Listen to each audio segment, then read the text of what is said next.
Viewers welcome back to my channel. আজ আমি এই মুহুরির ডিজাইন দিয়ে আপনাদের প্যান্ট পাজামা কাটিং এবং সেলাই করে দেখাবো। তো দোকান থেকে যে কাপড়টা নেন 2 গজ 4 গিরা পরিমাণ কাপড় নিয়েছি। কাপড়টাকে এইভাবে আমরা 4 ভাঁজ করে নিয়েছি। নেওয়ার পর বন্ধ সাইড নিচের দিকে এবং খোলা সাইড বাইরের দিকে। তো এখানে এলাস্টিকের যে বাড়তি অংশটা তার জন্য আমরা 2 ইঞ্চি পরিমাণ নিয়ে নিব এবং এখান থেকে কোমরের মাপ 4 নং 36 ইঞ্চি এবং তার সাথে এক্সট্রা 3 ইঞ্চি বেশি নেবেন। তাহলে 9, 10, 11, 12 আমরা এখানে 12 ইঞ্চি পরিমাণ নিয়ে নিব। তো সব সময় আপনারা 3 ইঞ্চি পরিমাণ বেশি নেবেন। তো এটা যে কোনো বয়সীরাই পরতে পারবেন। তো এইভাবে প্যান্ট পায়জামা আপনারা যদি তৈরি করে থাকেন তো অনেকটা কমফোর্টেবল হবে এবং বানাতেও খুব সহজেই বানাতে পারবেন। তো আমরা হাইয়ের মাপ 14 ইঞ্চি পরিমাণ নিয়ে নিই বড়দের ক্ষেত্রে, আর যারা অধিক লম্বা তাদের ক্ষেত্রে আপনারা 15 ইঞ্চি নেবেন। তো এখানে আমি 14 ইঞ্চি নিয়েছি এবং সেলাইয়ের জন্য এক্সট্রা 2 ইঞ্চি আমরা এলাস্টিকের আগেই নিয়েছিলাম। তো নেওয়ার পর আমরা মুহুরির মাপটা নিয়ে নিব এবং তার সাথে এক্সট্রা 1 ইঞ্চি নিব সেলাইয়ের জন্য। তো এখানে আমি 6 ইঞ্চি এবং তার সাথে এক্সট্রা 1 ইঞ্চি নিয়ে টোটাল 7 ইঞ্চি পরিমাণ নিয়ে নিচ্ছি। তো এইভাবে আমরা স্ট্রেট দাগ দিয়ে দিব। তো এটি কাটিং যতটা সহজ সেলাইও ততটাই সহজ। তো এবার এটিকে আমরা এই মাপ অনুযায়ী কেটে নিব। তো দেখতে পাচ্ছেন এটিকে আমরা এইভাবে জাস্ট কেটে নিলাম। কেটে নেওয়ার পর আমরা মুহুরির ডিজাইনটির জন্য সাইড থেকে যে কাপড় বাঁচবে এখান থেকে 3 ইঞ্চি পরিমাণ করে 4 টুকরা কাপড় কেটে নিব, যেটার লম্বা হবে 15 ইঞ্চি পরিমাণ।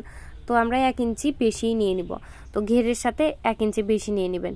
তো এইভাবে আমি 4টা টুকরা কেটে নিয়েছি।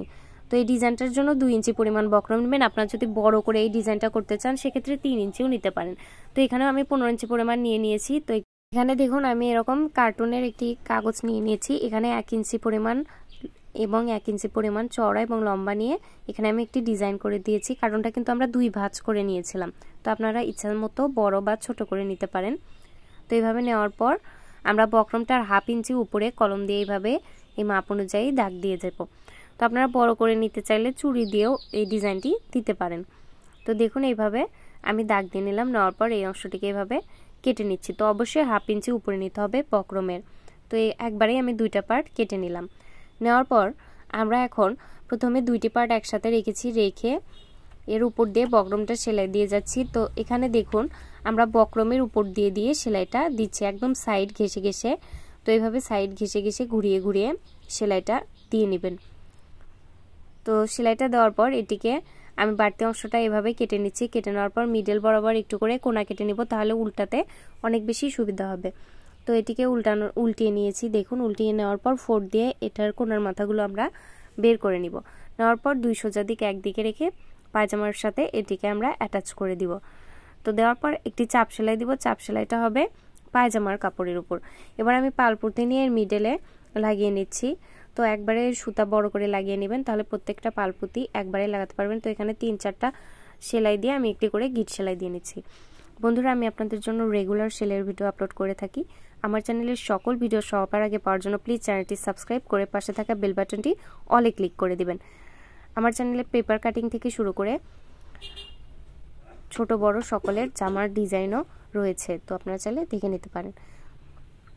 এবং ছোট থেকে বড়দের পোশাক যে কোনো কিছু শিখতে চাইলে আমাকে অবশ্যই কমেন্টে জানাবেন, আমি আপনাদের সেটির ভিডিও আপলোড করে দেখাবো।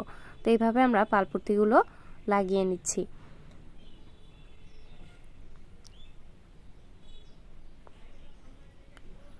তো একদম লাস্ট পর্যন্ত এইভাবে আমরা পালপুতি লাগিয়ে নিব, তাহলে ইজিলি অনেক কম সময়ে আমরা লাগাতে পারবো। একদম যদি বড় করে সুতা নিয়ে নিই। তো দেখতে পাচ্ছেন এভাবে লাগিয়ে নিচ্ছি। ভিডিওটি ভালো লাগলে অবশ্যই একটি লাইক দিবেন এবং বন্ধুদের সাথে শেয়ার করতে একদমই ভুলবেন না। তো সেম নিয়মে আমি 2টি পায়জামার মুহুরি তৈরি করে নিব।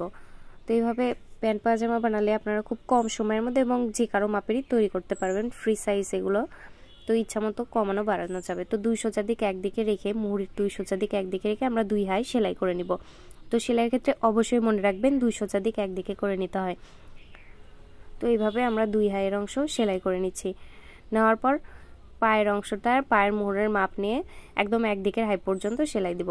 তো অনেকে বলে পায়জামার পা ছোট বড় হয়, সেক্ষেত্রে আপনারা প্রথমে একদিকের হাই সেলাই দিবেন। দেওয়ার পর আবার অপর দিক থেকে পা থেকে হাই পর্যন্ত সেলাই দিয়ে নিচের দিকে সেলাই দিবেন। এতে পা ছোট বড় হবে না। তো অবশ্যই এটি ফলো করবেন। তারপর দেখুন আমি এলাস্টিকের জন্য এখানে আমি হাতে এলাস্টিক লাগাবো। এর জন্য 1/2 ইঞ্চি ভাঁজ দিয়ে এইভাবে ঘুরিয়ে সেলাই দিয়ে নিচ্ছি। তো প্লিজ বন্ধুরা আমার চ্যানেলের সকল ভিডিও সবার আগে পাওয়ার জন্য চ্যানেলটি সাবস্ক্রাইব করতে একদমই ভুলবেন না। এরপর এর 1/2 ইঞ্চি উপরে ওই অংশটুকু ফাঁকা রেখে 1/2 ইঞ্চি ফাঁকা রেখে আমরা আবার ঘুরিয়ে ঘুরিয়ে